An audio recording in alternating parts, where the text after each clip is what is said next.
ನೀವು ತಪ್ಪು ತಿಳ್ಕೊಂಡಿದ್ದೀರಾ ಶಾಸ್ತ್ರಿಗಳೇ. ಇವಳು ನನ್ನ ಸೊಸೆ ಅಲ್ಲ.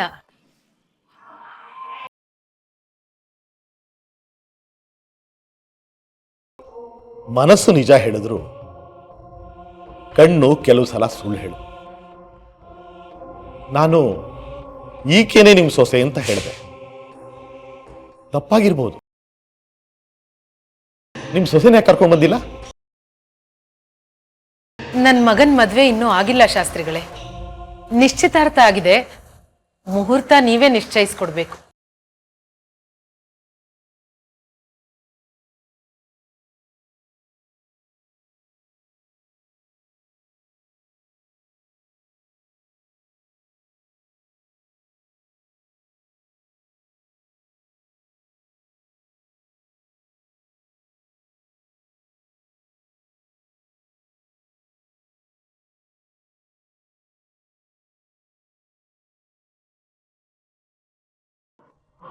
ತಾಯಿ, ನಿಮ್ಮ ಮಗನಿಗೆ ಈಗಾಗಲೇ ಮದುವೆ ಆಗಿದೆ ಅಂತ ದೇವಿ ಹೇಳ್ತಿದ್ದಾಳಲ್ಲ.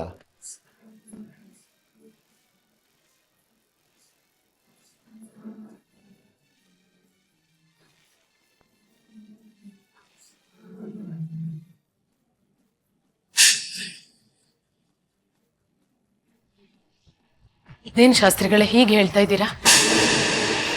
ಮಗನ್ ಮದ್ವೆ ಮಾಡ್ಬೇಕಾಗಿರೋ ತಾಯಿ ನಾನೇ ಎದುರು ಕೂತ್ ಮಾತಾಡ್ತಾ ಇದ್ದೀನಿ. ಮಗನ್ ನಿಶ್ಚಿತಾರ್ಥ ಮಾಡಿ ಬಂದಿದ್ದೀನಿ. ಮದುವೆಗೆ ಮುಹೂರ್ತ ನಿಶ್ಚಯಿಸ್ಕೊಡಿ ಅಂದ್ರೆ ಮಗನ್ ಮದುವೆ ಆಗೋಗಿದೆ ಅಂತಿದ್ದೀರಾ? ಏನ್ ಅರ್ಥ ಶಾಸ್ತ್ರಿಗಳೇ? ನಿಮ್ಮ ಮಗನಿಗೆ ಈಗಾಗಲೇ ಮದುವೆ ಆಗಿದೆ ಅಂತ ದೇವಿ ಹೇಳ್ತಿದ್ದಾಳೆ.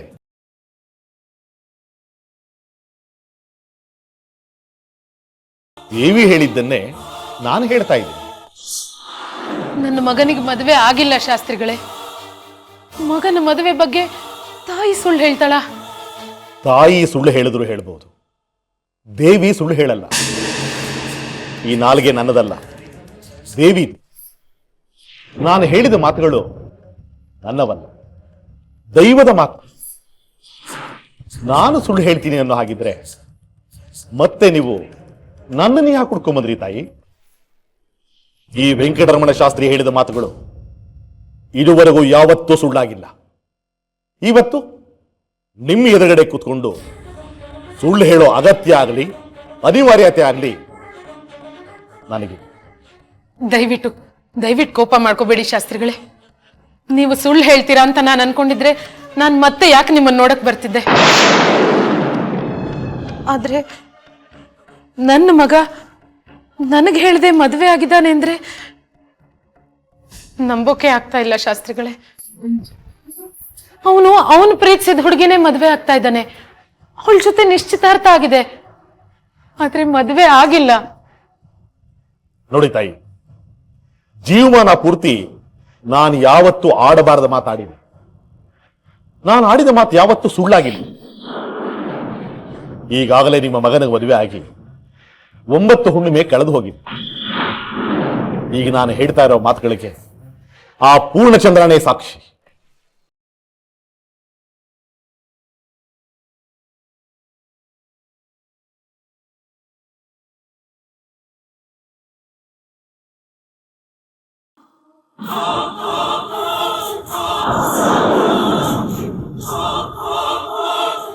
ಈ ಹುಡುಗಿ ಎಲ್ಗೋದ್ಲು?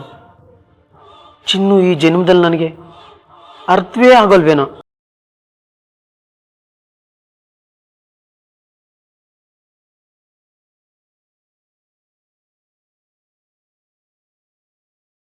ನನಗೆ ಗೊತ್ತಾಗ್ತಾ ಇಲ್ಲ. ಚಿನ್ನು ಮನೆ ಬಿಟ್ಟು ಹೊರಟೆ ಹೋದ್ಲಾ? ಅವಳು ಹೋಗ್ಬಾರ್ದು ಅಂತ ನನ್ನ ಅಂತರಂಗ ಹೇಳ್ತಿದೆ. ಅವಳು ಹೋಗ್ಬಿಟ್ಟಿದ್ರೆ ಅದು ಸರಿನೇ ಅನ್ನಿಸ್ತಿದೆ. ಆದ್ರೆ ಆ ಹುಡುಗಿ ಎಲ್ಲಿಗೋದ್ಲು ಈ ಕೆಟ್ಟ ಕಾಂಕ್ರೀಟ್ ಕಾಡಲ್ಲಿ? ದೇವ್ರೆ, ನಾನು ಯಾರ ಪರ ಇರಲಿ? ಅನ್ನ ಹಾಕ್ದವ್ರ ಪರ ಇರ್ಲ, ಇಲ್ಲ ಒಳ್ಳೆಯವ್ರ ಪರ ಇರ್ಲ? ಇದೆಂತ ಸಂದಿಗ್ಧ ದೇವ್ರೆ. ನಾನು ನಿನ್ನ ಕೈ ಮುಗ್ದಿದೆ ತಪ್ಪ?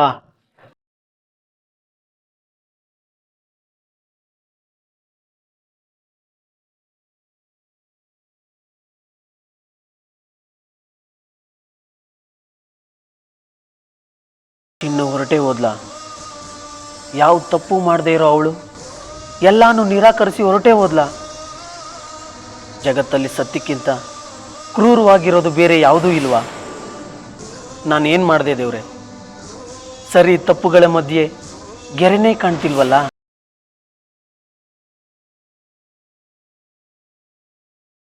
ಮಾ,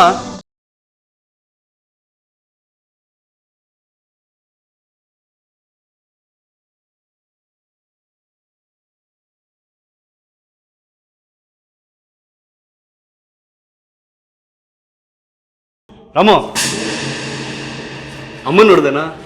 ಇಲ್ಲ ಚಂದನ್, ನೀನು ಚಿನ್ನನೇನಾದರೂ ನೋಡಿದ್ಯಾ? ಇಲ್ಲ ರಾಮು. ಅಲ್ಲ, ಒಂದೇ ಮನೇಲಿ ಇದ್ಕೊಂಡು ನನ್ನ ಕಣ್ಣೆದುರುಗಡೆ ಬಂದಿಲ್ಲ ಅಂದ್ರೆ ಅವಳು ಆಶ್ಚರ್ಯ, ವಂಡರ್ ಅನ್ಸುತ್ತೆ. ಅದು ಹಾಗೆ ಚಂದನ್, ನಾವು ಯಾರನ್ನ ನೋಡಬೇಕು ಅನ್ಕೊಂತೀವೋ ಅವ್ರು ನಮ್ಮ ಕಣ್ಣೆದುರುಗಡೆನೇ ಇರ್ತಾರೆ, ಆದರೆ ನಮ್ಮ ಕಣ್ಣ ಕಾಣೋದಿಲ್ಲ. ನಾವು ಯಾರನ್ನ ನೋಡಬಾರ್ದು ಅನ್ಕೊಂತೀವೋ ಅವ್ರು ಸದಾ ನಮ್ಮ ಕಣ್ಣು ಮುಂದೆನೇ ಇರ್ತಾರೆ. ಏನೋ ಆಯ್ತು ರಾಮು ನಿನಗೆ? ಇತ್ತೀಚೆಗೆ ವಿಚಿತ್ರವಾಗಿ ಆಡ್ತಿದ್ಯಾ ಅನ್ಕೊಂಡಿದ್ದೆ, ಈಗ ವಿಚಿತ್ರವಾಗಿ ಮಾತಾಡೋಕ್ಕೂ ಶುರು ಮಾಡ್ಬಿಟ್ಟ. ಅಮ್ಮ ಚಿನ್ನು ಇಬ್ರು ಮನೇಲಿಲ್ಲ ಅಂದ್ರೆ ಮೋಸ್ಟ್ಲಿ ದೇವಸ್ಥಾನಕ್ಕೆ ಹೋಗಿರ್ಬೋದು ಅನ್ಸುತ್ತೆ. ಕೆಲಸ ಮಾಡು, ಅವ್ರು ಬಂದ್ಮೇಲೆ ನನಗೆ ಫೋನ್ ಮಾಡೋಕೆ. ಓಕೆ? ಸರಿ ಚಂದನ್. ಅಮ್ಮನ ಜೊತೆ ಚಿನ್ನು ದೇವಸ್ಥಾನಕ್ಕೆ ಹೋಗಿದ್ದೇನೋ ಸರಿ, ಆದರೆ ಅವಳು ಬಟ್ಟೆ ಯಾಕೆ ತಗೊಂಡೋಗಿದ್ದಾಳೆ? ನನಗೆ ನಂಬೋಕೆ ಆಗ್ತಾ ಇಲ್ಲ. ನನಗೆ ನಿಮ್ಮ ಮಾತು ನಂಬೋಕೆ ಆಗ್ತಾ ಇಲ್ಲ ಶಾಸ್ತ್ರಿಗಳೇ. ನನ್ನ ಮಗನ್ನ ನಾನು ಹಾಗೆ ಬೆಳೆಸೇ ಇಲ್ಲ. ನನಗೆ ಹೇಳ್ದೆ ಮದುವೆ ಮಾಡ್ಕೊಳ್ಳೋಕೆ ನನಗೆ ನಿಮ್ಮ ಮಾತು ಮೇಲೆ ನಂಬಿಕೆ ಬರ್ತಾ ಇಲ್ಲ ಶಾಸ್ತ್ರಿಗಳೇ. ಹಾಗಾಗೋದಕ್ಕೆ ಸಾಧ್ಯನೇ ಇಲ್ಲ. ತಾಯಿ, ನಿಮ್ಮ ಗಂಡ ಅವ್ರ ತಂದೆ ತಾಯಿಗೆ ಹೇಳಿದೆ ಮದುವೆ ಆಗ್ಬೋದು, ನಿಮ್ಮ ಮಗ ಯಾಕೆ ಮದುವೆ ಆಗೋಕ್ಕಾಗಲ್ಲ? ನನ್ನನ್ನ ಯಾರಾದ್ರೂ ನಂಬಲಿ ಅಂತ ನಾನು ಇಲ್ಲಿ ಜ್ಯೋತಿಷ್ಯ ಹೇಳ್ತಾ ಕೂತಿಲ್ಲ. ಜ್ಯೋತಿಷ್ಯದಲ್ಲಿ ನಂಬಿಕೆ ಇರೋರು ಬರ್ತಾರೆ ಅಂತ ಮಾತ್ರ ನಾನಿಲ್ಲಿ. ನಂಬೋದು ಬಿಡೋದು ಅವರಿಷ್ಟ. ಇದುವರೆಗೂ ಯಾವತ್ತು ದೇವಿ ನನ್ನ ಬಾಯಿಂದ ಸುಳ್ಳಾಡಿಸಿಲ್ಲ. ನಾನು ಯಾರಿಗೂ ಸುಳ್ಳು ಹೇಳಿಲ್ಲ. ಸದಾ ಸತ್ಯವನ್ನೇ ಹುಡುಕ್ತಾ ಇರೋ ಮನುಷ್ಯ ನಾನು. ಅತಿರೇಕ, ಉದ್ದಟತನ ಅಂತ ಅನ್ಕೋಬೇಡಿ ಶಾಸ್ತ್ರಿಗಳೇ. ನಿಮ್ಮ ಮಾತಿನ ಮೇಲೆ ನಂಬಿಕೆ ಇಲ್ಲದೆ ಇದ್ರೆ ನಾನು ಬರ್ತಾನೆ ಇರಲಿಲ್ಲ. ನನ್ನ ಮಗಂಗೆ ಮೃತ್ಯು ಕಂಟಕ ಇದೆ ಅಂತ ಹೇಳಿದ್ರಿ, ಅದಕ್ಕೇನಾದ್ರೂ ಪರಿಹಾರ ಇದ್ರೆ ಹೇಳಿ ಶಾಸ್ತ್ರಿಗಳೇ. ನೋಡಿ ತಾಯಿ, ಹೆತ್ತು ಹೊತ್ತು ಬೆಳೆಸಿದ ತಾಯಿ ತನ್ನ ಜೀವಮಾನ ಪೂರ್ತಿ ತನ್ನ ಮಕ್ಕಳನ್ನ ತಾನೇ ಸಾಕಿ ಸಲಹಬೇಕು ಅನ್ಕೋತ. ಆದ್ರೆ ಅದು ಸತ್ಯ ಅಲ್ಲ. ಒಬ್ಬ ಗಂಡು ಸಪ್ತಪದಿ ತುಳಿದು ಅಗ್ನಿ ಸಾಕ್ಷಿಯಾಗಿ ಒಂದು ಹೆಣ್ಣಿಗೆ ತಾಳಿ ಕಟ್ಟಿದ ತಕ್ಷಣ ಲವು ಬದಲಾಗತ್ತೆ.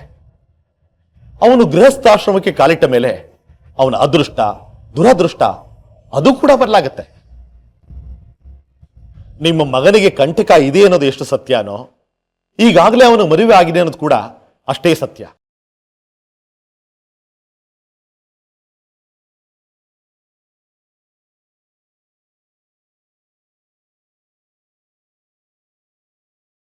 ನನ್ನ ಕರ್ತವ್ಯ ಸತ್ಯ ಹೇಳೋದು.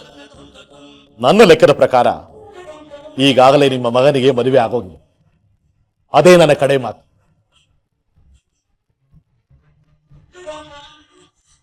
ನೋಡಿ ತಾಯಿ, ಆ ದುಡ್ಡನ್ನ ನೀವೇ ಇಟ್ಕೊ. ನನ್ನ ಮಾತನ್ನ ನಂಬದೇ ಇರೋರ ಹತ್ರ ಹಣ ತಗೊಂಡು ಬದುಕೋ ಅವಶ್ಯಕತೆ ನನಗಿಲ್ಲ.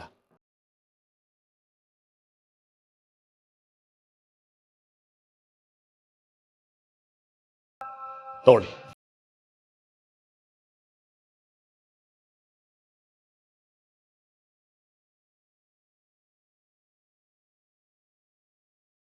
ನಾವಿನ್ ಬರ್ತೀವಿ ಶಾಸ್ತ್ರಿಗಳೇ.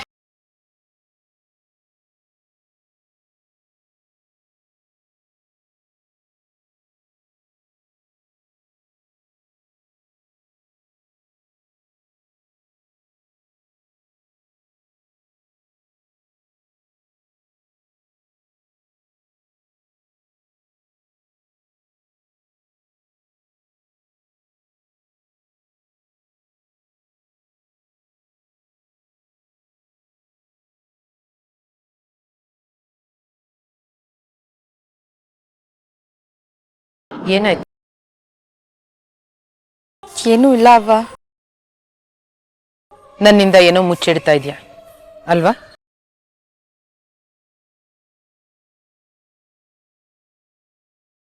ನಿನಗೆ ನಿಜ ಏನು ಅಂತ ಗೊತ್ತು, ಆದ್ರೆ ನನ್ನ ಹತ್ರ ಹೇಳ್ತಾ ಇಲ್ಲ ಅಲ್ವಾ?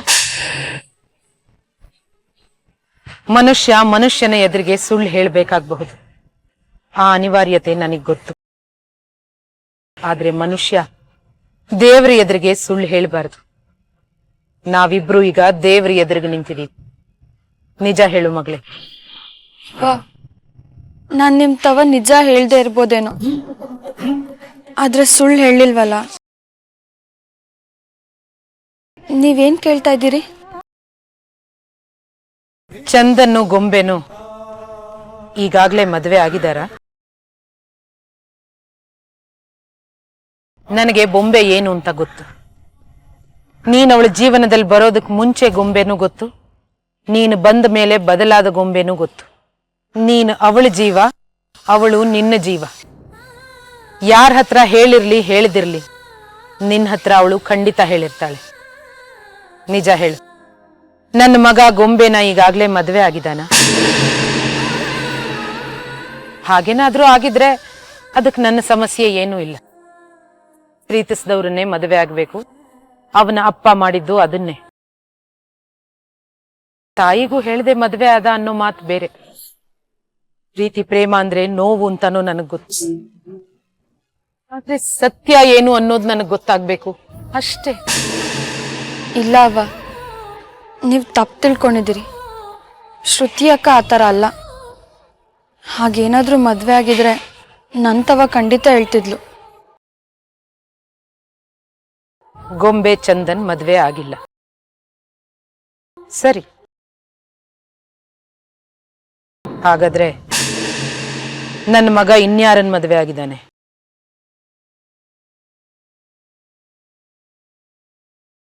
ಅವ್ವ, ನೀವು ಈ ಪ್ರಶ್ನೆನ ನನ್ಗೆ ಯಾಕೆ ಕೇಳಿದ್ರಿ? ನಾನು ಏನಂತ ಉತ್ತರ ಹೇಳಿ? ನನಗೆ ಗೊತ್ತಿಲ್ಲ ಚಿನ್ನು. ಈ ಪ್ರಶ್ನೆಗೆ ನಿನಗೆ ಉತ್ತರ ಗೊತ್ತು ಅಂತ ನನಗೆ ಯಾಕೋ ಅನ್ನಿಸ್ತಾ ಇದೆ. ಎಲ್ಲೋ ಓದಿದ್ ನೆನಪು, ಅದು ಯಾರೋ ಏನೋ ಎದೆಗೆ ಗುರಿ ಇರದೆ ಬಿಟ್ಟ ಬಾಣ ಅಂತ. ನೀನು ಸುಳ್ಳು ಹೇಳದೆ ಇರಬಹುದು, ಆದ್ರೆ ನಿಜಾನೂ ಹೇಳ್ತಾ ಇಲ್ಲ ಅಲ್ವಾ? ನಾನ್ ನಿನ್ನ ಮಗಳೇ ಅಂದೆ, ನೀನ್ ನನಗ್ ಮಗಳಾಗಲೇ ಇಲ್ಲ ಚಿನ್ನು. ಅವ್ವ, ತಾತಮ್ಮ ಏನ್ ಹೇಳ್ತಿತ್ತು ಗೊತ್ತಾ? ನಿಜ ಮಾತ್ರ ಹೇಳು. ನಿಜ ಹೇಳಿದ್ರೆ ಬೇರೆಯವ್ರಿಗೆ ಸಂತೋಷ ಆಗ್ಬೇಕು, ದುಃಖ ಆಗ್ಬಾರ್ದು. ಅವ್ರಿಗೆ ದುಃಖ ಆಗೋಂಗಿದ್ರೆ ಆ ನಿಜನ್ ಹೇಳಲೇಬೇಡ ಅಂತಿತ್ತು. ತಾತಮ್ಮನೇ ನನ್ನ ಪ್ರಪಂಚ, ಅವಳೇ ನನ್ನ ಸತ್ಯ. ನಾನು ಅವಳ ಮಾತನ್ನೇ ಕೇಳೋದು. ನಾನು ನಿಮ್ಮಮ್ಮ ನಿನ್ನ ಮಗಳೇ ಅಂತ ಕರೆದಾಗ ನನಗೆ ಎಷ್ಟು ಸಂತೋಷ ಆಗುತ್ತೆ ಗೊತ್ತಾ? ತಾತಮ್ಮನ ಹತ್ರ ನೀನ್ ಸುಳ್ಳು ಹೇಳ್ದೆ ಇರಬಹುದು, ಆದ್ರೆ ಅಮ್ಮನ ಹತ್ರ ಸುಳ್ಳು ಹೇಳ್ಬಹುದಾ ಚಿನ್ನು? ಅವ್ವ, ನಿಮ್ ಪ್ರಶ್ನೆಗೆ ನಾನು ಉತ್ತರ ಹೇಳಿವ್ನಿ. ಈಗಾಗ್ಲೇ ತುಂಬಾ ಲೇಟ್ ಆಗದೆ. ಮನೆಯಾಗ ಬೇರೆ ನಾವು ಯಾರಿಗೂ ಹೇಳ್ಗೂ ಬಂದಿಲ್ಲ. ಬೇಗ ಮನೆಗೆ ಹೊರಡುವ ಬನ್ನಿ. ನಿನಗೆ ವೆಂಕಟರಮಣ ಶಾಸ್ತ್ರಿಗಳ ಬಗ್ಗೆ ಗೊತ್ತಿಲ್ಲ ಅಂತ ಅನ್ಸುತ್ತೆ. ಅವ್ರ ಬಾಯಲ್ಲಿ ಸುಳ್ಳು ಬರೋದಿಲ್ಲ. ಸುಳ್ಳು ಹೇಳೋವನ ಕಣ್ಣಲ್ಲಿ ಸತ್ಯ ಇದೆ. ಶಾಸ್ತ್ರಿಗಳಾಡಿದ ಮಾತು ಸತ್ಯ ಅಂತ ನನಗನ್ನಿಸ್ತಾ ಇದೆ. ಯಾಕೆಂದ್ರೆ ಅವರ ಕಣ್ಣಿನ ಸುತ್ತ ಸತ್ಯ ಇದೆ. ನನ್ನ ಮಗ ನನಗ್ ಹೇಳ್ದೆ ಮದುವೆ ಆಗಿದ್ದಾನೆ, ಆದ್ರೆ ಸೊಸೆ ಯಾರು ಅಂತ ಮಾತ್ರ ನನಗ್ ಗೊತ್ತಿಲ್ಲ. ಅಯ್ಯೋ ದೇವ್ರೆ, ಏನಪ್ಪ ಇದು? ಅವ್ವ ಏನೇನೋ ಪ್ರಶ್ನೆ ಕೇಳ್ತಿದ್ದಾರೆ, ಏನ್ ಮಾಡೋದಿವಾಗ? ರಾಮು, ಪಾರ್ವತಿ ಚಿನ್ನು ಇಷ್ಟು ಬೆಳಿಗ್ಗೆನೆ ಎಲ್ಲಿ ಹೋಗಿರಬಹುದು? ಪಾರ್ವತಿ ಹಾಗೆಲ್ಲ ಹೇಳ್ದೆ ಕೇಳ್ದೆ ಎಲ್ಲಿಗೂ ಹೋಗಲ್ಲ. ತಾತ, ಇಷ್ಟಕ್ಕೆಲ್ಲ ಯಾಕೆ ಯೋಚನೆ ಮಾಡ್ತೀರಾ? ಅಮ್ಮ ಹೇಗಿದ್ರು ದೇವಸ್ಥಾನಕ್ಕೆ ಹೋಗಿರ್ತಾರೆ, ಇನ್ನೆಲ್ಲೋಗಿರ್ತಾರೆ. ಏನು ಹೇಳಿದಾಗೆ ದೇವಸ್ಥಾನಕ್ಕೆ ಹೋಗಿದ್ರೆ ಇಷ್ಟೊಳಗಾಗಿ ಬರಬೇಕಿತ್ತು ಅಲ್ವಾ? ಪಾರ್ವತಿ ಎಲ್ಲಿಗೆ ಹೋಗಿದ್ದೆಮ್ಮ? ದೇವಸ್ಥಾನಕ್ಕೆ ಹೋಗಿದ್ದೆ ಮಾವ. ಅಮ್ಮ, ನಿಮಗೆ 100 ವರ್ಷ ಆಯ್ಸು. ತಾತ ಈಗ ತಾನೇ ನಿಮ್ಮನ್ನು ನೆನಪು ಮಾಡ್ಕೊತಾ ಇದ್ರು, ಅಷ್ಟರಲ್ಲಿ ನೀವು ಬಂದ್ರಿ. ಚಿನ್ನು ಎಲ್ಲಿ?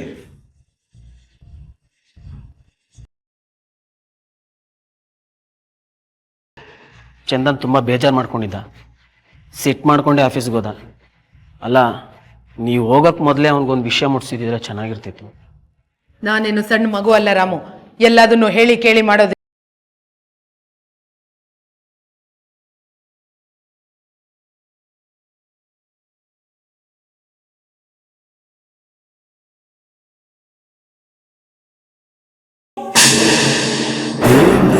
ನಿಮ್ಮ ಮಗ ದೀರ್ಘಾಯುಷ್ಯವಂತನಾಗಿ ನೆಮ್ಮದಿಯಾಗಿ ಬಾಳೋ ಎಲ್ಲ ಸೂಚನೆಗಳು ಕಾಣ್ತಾ ಇವೆ. ಆದರೆ ಮೃತ್ಯುಕಂಟಕ ಒಂದು ಅಡ್ಡ ಬರ್ತಾ ಇದೆಯಲ್ಲ ತಾಯಿ. ಇಷ್ಟು ದಿನ ನೀವು ನಿಮ್ಮ ಮಗನ ಕಾಪಾಡಿಕೊಂಡ ಹಾಗೆ ಇನ್ನು ಮುಂದೆ ನಿಮ್ಮ ಮಗನ ಹೆಂಡತಿ ಅಂದ್ರೆ ಈ ನಿಮ್ಮ ಸೊಸೆ ಆತನ ಕಾಪಾಡ್ಕೋಬೇಕು ಅಂತ ಜಾತಕ ಫಲ ಹೇಳ್ತಾ ಇದೆ. ಇದೇನಿದು? ಈ ಮನೆ ಬಿಟ್ಟು ಹೋಗುವ ಅಂತ ಅನ್ಕೊಂಡ್ರೆ ಅದ್ಯಾರು ನನ್ಗೆ ಈ ಹೊಸ ಜವಾಬ್ದಾರಿ ಬೇರೆ ಕೊಟ್ನಲ್ಲ. ಈ ಮನೆ ಋಣ ತೀರೇ ಇಲ್ವಾ? ನನ್ಗೆ ಯಾಕೆ ಹಿಂಗೆಲ್ಲ ಆಗ್ತಾ ಇದೆ? ನನ್ ಗಂಡ ಕಷ್ಟ ಪಡ್ತಾನೆ ಅಂತ ನನ್ ಕನ್ಸಿನಲ್ಲೂ ಅನ್ಕೊಂಡಿರ್ಲಿಲ್ಲ. ಇಲ್ಲ, ನಾನು ಈ ಮನೆ ಬಿಟ್ಟು ಹೋಗಲ್ಲ, ಯಾವುದೇ ಕಾರಣಕ್ಕೂ ಹೋಗಲ್ಲ. ಅದೇ ದೇವ್ರ ಇಚ್ಛೆ. ನನಗೆಷ್ಟಾದ್ರೂ ಕಷ್ಟ ಆಗ್ಲಿ, ನನಗೆ ನನ್ನ ಗಂಡನ ಕ್ಷೇಮನೇ ಮುಖ್ಯ.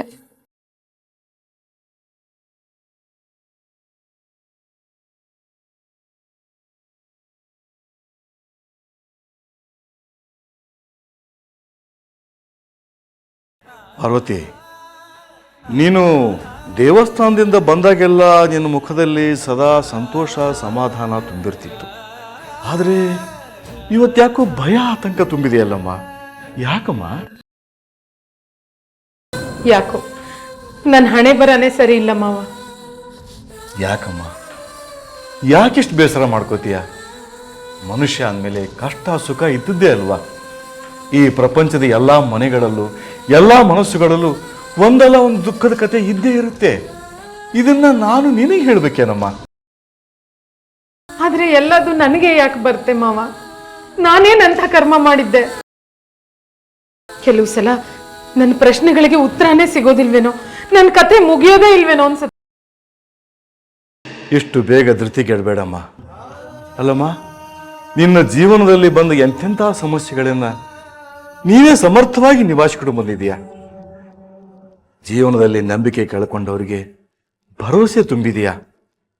ಧೈರ್ಯ ಕಳ್ಕೋಬೇಡಮ್ಮ.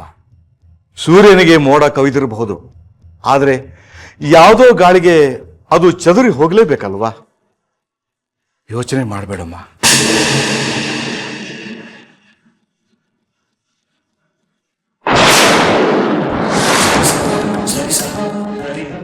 ಇಲ್ಲಿ ನನಗೆ ಅರ್ಥವಾಗದೇ ಇರೋದು ಏನೋ ಇದೆ. ನನಗೆ ಗೊತ್ತಿಲ್ಲದೆ ಇರೋದು ಏನೋ ಚಿನ್ನು ಗೊತ್ತಿದೆ ಅಂತ ನನ್ನ ಮನಸ್ಸು ಬಲವಾಗಿ ಹೇಳ್ತಾ ಇದೆ. ಶಾಸ್ತ್ರಿಗಳ ಎದುರಿಗೆ ಅವಳು ಯಾಕೆ ಆಗಿದ್ಲು? ಅವಳ ಮುಖ, ಆ ಆತಂಕ ಅವಳಿಗೆ ಗೊತ್ತು. ಸತ್ಯ ಏನು ಅಂತ ಅವಳಿಗೆ ಗೊತ್ತು. ಇವತ್ತು ಹೇಗಾದ್ರೂ ಮಾಡಿ ಅವಳ ಬಾಯಿ ಬಿಡಿಸಲೇಬೇಕು.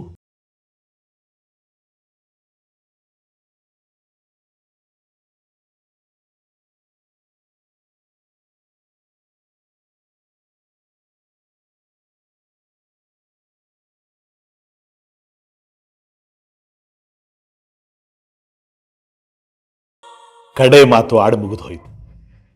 ಅವಳೇ ಸತ್ಯ ಹೇಳಿಯೂ ಆಯ್ತು. ಈ ಕಡೆ ಯಾಕೆ ಬಂದೆ ಕಂದ? ಆಡ್ದೇ ಇರೋ ಮಾತು, ಕೇಳ್ಬೇಕಾಗಿರೋ ಪ್ರಶ್ನೆ ಇನ್ನೂ ಬಾಕಿ ಇದೆ ಗುರುಗಳೇ. ನೀನು ಬರ್ತೀಯ ಅನ್ಕೊಂಡಿದ್ದೆ, ಹಾಗೆ ನೀನು ಬಂದೆ. ಅದೇನು ಪ್ರಶ್ನೆ ಕೇಳು ಕಂದ? ಮೃತ್ಯು ಕಂಟಕ ಅಂದ್ರಿ, ಅದಕ್ಕೆ ಪರಿಹಾರನೂ ಇದೆ ಅಂದ್ರಿ. ಪರಿಹಾರ ದಯವಿಟ್ಟು ಹೇಳಿ, ನಿಮಗೆ ಕೈ ಮುಗಿತೀನಿ. ಆ ಮೃತ್ಯು ಕಂಟಕಕ್ಕೆ ಪರಿಹಾರ ಏನು ಅಂತ ಹೇಳಿ. ಈ ಪ್ರಶ್ನೆನ ಆ ಹುಡುಗನ ಹೆಂಡತಿ ಕೇಳಬೇಕು. ನೀನ್ ಯಾರಮ್ಮ?